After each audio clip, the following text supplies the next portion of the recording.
Hello Sagittarius! Welcome dito sa aking channel, Kapalaran 888. Welcome Sargi! Alamin natin kung anong messages, vibration, gabay, energy para sa inyong lahat. Ito general reading, so pwede kang makaresonate. Gamitin mo ang iyong intuition sa panonood. Okay. March 1 to 15, 2024.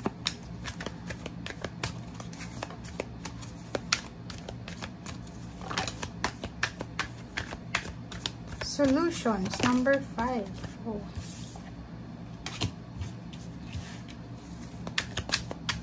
Sagittarius.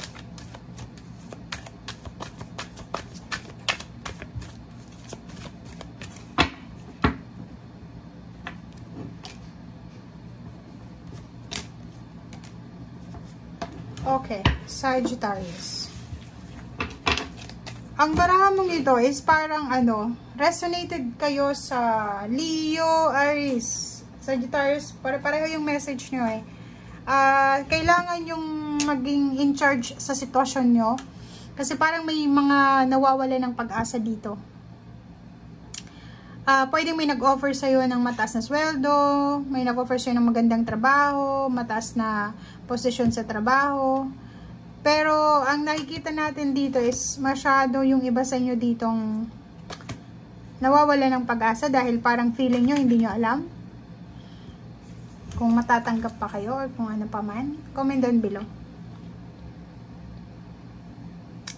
Etong 5 of Michael na to, yung financial situation mo to eh. Financial and emotional situation. Etong kinalalagyan mong problema ay hindi mo yan deserve. Kailangan mong umalis dyan sa sitwasyon na yan or sa attachment na yan. And kailangan mo nang magdesisyon. Diba? Sundin mo kung ano yung nilalaman ng puso mo. Okay? Huwag kang matakot. Kasi kung makikita mo dito, natatakot ka. Diba? Sinasabi sa'yo dito ni Archangel Zadkiel na yung tagumpay mo ay galing yan sa pagiging objective mo. Galing yan sa self-control mo and sa pasensya. Diba? So, ang solusyon sa problema mo, lalo na kung may problema ka sa pera, problema ka sa relationship, is pasensya mo. Kung relationship, huwag masyadong siloso-silosa, huwag masyadong tamang hinala. Sa trabaho naman, siguro huwag kang absent, huwag kang reklamo ng reklamo, hanapan mo ng solusyon kung ano yung bagay na hindi mo gusto. Okay? Maging determinado ka daw, oh. Tingnan mo. Sinasabi sa'yo dito na maging determinado ka para sa pag-move forward mo. Ihanda mo ang sarili mo, Sagittarius, para sa celebration. Kasi maraming rason para mag-celebrate ka. Maraming blessings, good news, announcement ng relationship, anak, buntis, o kung ano pa man. Sundin mo, yun nga yung sinasabi ko sa'yo kanina sa Emperor, sundin mo kung ano yung passion mo. And maraming exciting opportunities and adventure na parating sa buhay mo. So, wag kang mag-self-pity na parang iniisip mo na ako na yung sa pamilya namin, ako yung pinakamahirap, ako yung pinakamahina, ganito, ganyan. Wag mong iisipin yun, okay?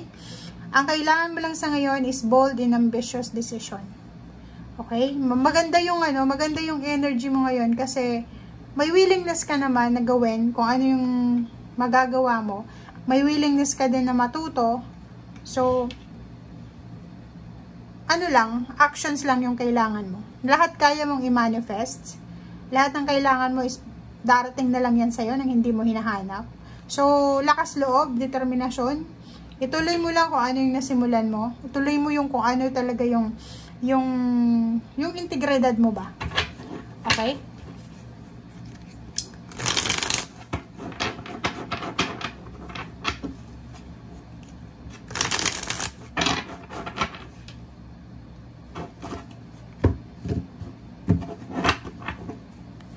Okay, first card natin is reverse na magician. So, may magician ka ditong upright, may magician ditong reverse.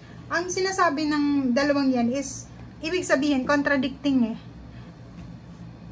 Determinado ka, marami kang gustong mangyari sa buhay mo, pero natatakot ka. marami kang gustong gawin sa buhay mo, marami kang gustong marating, pero complicated yung energy mo eh. Parang wala kang tiwala sa sarili mo. Tingnan mo.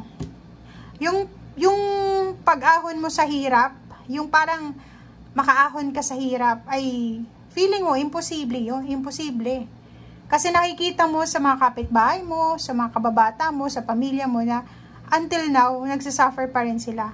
Pero kung marirealize mo, Sagittarius, na yung sufferings nila sa financial or even health, 'di ba?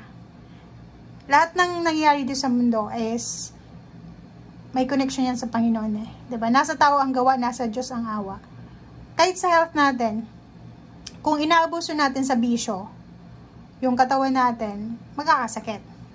Sa pera naman, kung hindi magtatrabaho, walang magic talaga. Hindi ka makakaahon sa hirap ng buhay. Okay? Yun yung sinasabi sa dito, solusyon ang kailangan. Isang positive solution. 'Di ba? Kasi yung pera, hindi yan darating sa atin. Hindi uulan ng pera, sasaluhin lang natin. Hindi. Yung Knight of Pentacles, sinasabi ng baraha dyan na masasaktan ka lang kung mag-expect ka ng milagro, na yung parang, mananalo ako sa loto. Lalo na kung ikaw, Sagittarius, mahilig mag-gamble sa wedding, sa loto, sa sabong, sa sugal. Huwag mong ilalagay yung success mo dyan. Okay, madidisappoint ka lang. Okay? So, isipin mo, na kaya mo naman kaya mo naman magtagumpay para sa pamilya mo, gamit yung lakas mo. Isang decision making lang, mangyayari, magkakaroon ng pagbabago yung buhay mo. Tingnan mo. Sipag lang. Sipag, tiyaga, diskarte, pasensya, consistency, strategy. Makakaalis ka sa kung ano man tong problema mo, financial or even emotional. 'Di ba? Focus sa main goal. Focus ka sa relationship mo.